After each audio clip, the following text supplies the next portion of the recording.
Welcome to KRR kitchen. இன்றைக்கி நம்ம கிச்சனில் பார்க்க போகிற ரெசிபி பச்சரிசியை வச்சு நல்ல ஒரு சூப்பரான கார்த்திகை ஸ்பெஷல் அப்பம் எப்படி செய்கிறதுன்னு தான் பார்க்க போகிறோம். இந்த அப்பம் டேஸ்ட்டு ரொம்பவே சூப்பராக இருக்குங்க. செய்முறையும் பார்த்திங்கன்னா ரொம்ப ஈஸி தான். இந்த அப்பம் பார்த்திங்கன்னா உள்ளுக்குள்ளே நல்லா சாஃப்டாகவும் பஞ்சு போல் புசு புசுனும், வெளியில் பார்த்திங்கன்னா நல்லா கிறிஸ்பியாகவும் இருக்குங்க. சாப்பிட்றதுக்கு ரொம்பவே அருமையாக இருக்கும். இப்போ வாங்க இந்த அப்பம் எப்படி செய்கிறதுன்னு நம்ம வீடியோக்குள்ளே போய் பார்ப்போம். அதுக்கு முன்னாடி நம்ம சேனலை இப்போ தான் ஃபஸ்ட் டைம் பார்க்குறீங்கன்னா சப்ஸ்கிரைப் பண்ணி வச்சுக்கோங்க.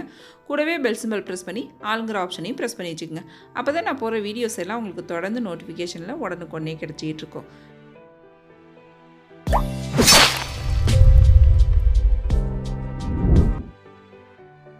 இப்போ அப்பம் செய்கிறதுக்கு பச்சரிசி நான் 2 கப் அளவுக்கு எடுத்து ஊற வச்சு வச்சுருக்கேன். இது அளவுன்னு பார்த்திங்கன்னா ஒரு 400 கிராம் இருக்கும். நல்லா ஒரு 2 மணி நேரம் ஊற வச்சோம்னா போதும், அரிசி நல்லா ஊறி வந்துடும். இப்போ இதை தண்ணிலாம் வடிகட்டி எடுத்துக்குவோம். இப்போ தண்ணி ஒரு ஓரமாக வடிஞ்சிக்கிட்டு இருக்கட்டும். நம்ம இப்போ வெள்ளைப்பாக்கு ரெடி பண்ணிக்குவோம். அதுக்கு பார்த்திங்கன்னா அரிசி எந்த அளவு எடுக்கிறீங்களோ அதே அளவு வெல்லமும் எடுத்துக்குங்க. நான் 400 கிராம் அரிசிக்கு 400 கிராம் அளவுக்கு வெல்லம் எடுத்துக்கிறேன். வெல்லத்தை நல்லா இடிச்சிட்டு இது போல் அளந்து எடுத்துக்குங்க. நீங்கள் எந்த கப்பால் அரிசி அளந்தீங்களோ அதே கப்பால் 2 கப் அளவுக்கு வெல்லம் எடுத்துக்குங்க. அதிலே அரை கப் அளவுக்கு தண்ணி சேர்த்து இந்த வெள்ளை தண்ணியை நம்ம கரைச்சி மட்டும் எடுத்துக்கிட்டோம்னா போதும். பாகுபதம்லாம் எதுவும் தேவையில்லை. வெல்லம் நல்லா கரைஞ்சி வரணும் இந்த அளவுக்கு. இப்போ இந்த வெல்லம் கரைஞ்சதுக்கப்புறம் பார்த்திங்கன்னா கொஞ்சம் கூட சூடு இல்லாத அளவுக்கு நல்லா ஆற வச்சு எடுத்துக்குவோம். நம்ம வெள்ளைப்பாகு ஊற்றி அரைப்போம் மாவு, அதனால் வெல்லத்தை நல்லா ஆற வச்சு எடுத்துக்குவோம். இப்போ தண்ணி வடிய வச்சுருந்த அரிசியை மிக்ஸி ஜாரில் சேர்த்துக்குவோம். மிக்ஸி ஜாரில் சேர்த்ததுக்கப்புறம் இதில் சின்னதாக கொஞ்சமாக உப்பு, ஒரு 1/4 டீஸ்பூனுக்கும் கம்மியாக உப்பு சேர்த்துக்குங்க. அது கூடவே ஒரு 4 ஏலக்காய் சேர்த்து எந்த அளவுக்கு நைஸாக அரைக்க முடியுமோ அரைச்சி எடுத்துகிட்டு வந்துக்கிறேன். இப்போ பாருங்கள், மாவை அரைச்சி எடுத்துகிட்டு வந்துட்டேன். இதில் 2 வாழைப்பழம், இந்த சைஸில் உள்ள பூவம்பழம் நான் இன்றைக்கி சேர்த்துக்கிறேன். பெரிய பழமாக இருந்துச்சு அப்படின்னா 1 எடுத்துக்கிட்டிங்கன்னா போதும். இப்போ இது கூடவே அரை கப் அளவுக்கு தேங்காய் துருவல் சேர்த்து கொஞ்சமாக தண்ணி சேர்த்து அரைச்சி எடுத்துக்குங்க.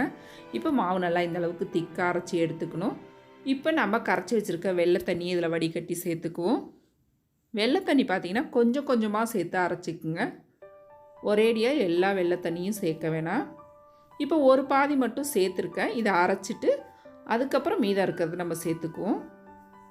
இப்போ பாருங்கள், அரைச்சதுக்கப்புறம் மீதம் இருக்கிற வெள்ளைப்பாகும் வடிகட்டிட்டு சேர்த்துக்கிறேன். இப்போ மீதம் இருக்கிற வெள்ளைப்பாகையும் சேர்த்து நல்லா நைஸாக அரைச்சி எடுத்துக்கணும். நைஸாக அரைச்சி எடுத்தோம்னா தான் அப்போ நமக்கு நல்லா புசு புசுன்னு வரும், நல்லா சாஃப்டாகவும் இருக்கும். அதனால் மாவை நல்லா நைஸாக அரைச்சி எடுத்துக்குங்க. இப்போ அரைச்ச மாவை நான் ஒரு பாத்திரத்துக்கு மாற்றி நல்லா கலந்து எடுத்துக்கிறேன். மாவு பாருங்கள், இந்த பக்குவத்துக்கு இருக்கணும்.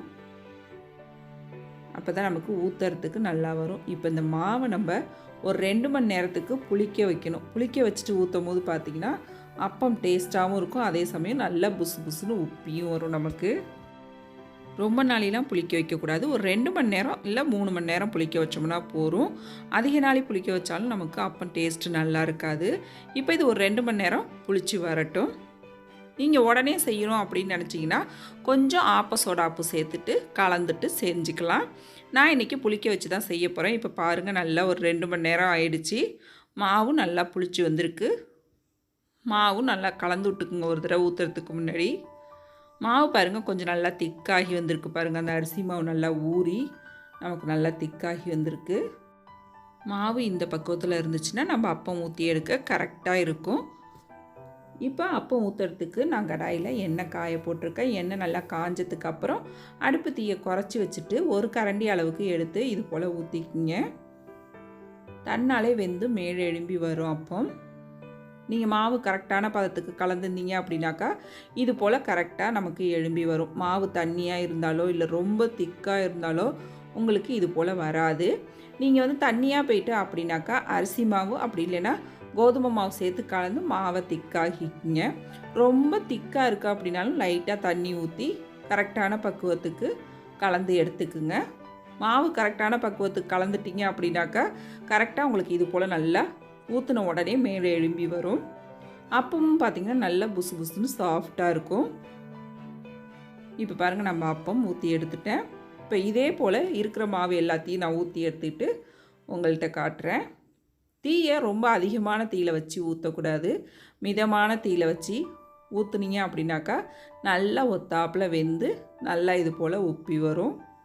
நல்லா அப்பத்தை 2 பக்கமும் திருப்பி திருப்பி போட்டு பொன்னிறம் ஆகுற வரைக்கும் நமக்கு செவக்க விட்டு எடுத்திங்கன்னா தான் டேஸ்ட்டு சூப்பராக இருக்கும். இப்போ பாருங்கள், இந்த அளவுக்கு நல்லா வேக வச்சு எடுத்துக்குங்க. இப்போ நம்மளோட அப்பம் எல்லாம் ரொம்ப சூப்பராக அருமையாக சுட்டு எடுத்துகிட்டு வந்துட்டேன். ரொம்ப அருமையாக ரெடி ஆகிடுச்சிங்க. எந்த அளவுக்கு நல்லா சாஃப்டாக வந்திருக்கு பாருங்கள். சாப்பிட்றதுக்கு டேஸ்ட்டு ரொம்பவே அருமையாக இருக்கும். நீங்களும் நான் இன்றைக்கி சொன்ன அளவுகளோட சொன்ன மெஷர்மெண்ட்டில் சொன்னது போலவே செஞ்சு பாருங்கள். செஞ்சு பார்த்துட்டு எப்படி இருக்குன்னு எனக்கு கமெண்ட் பண்ணுங்கள்.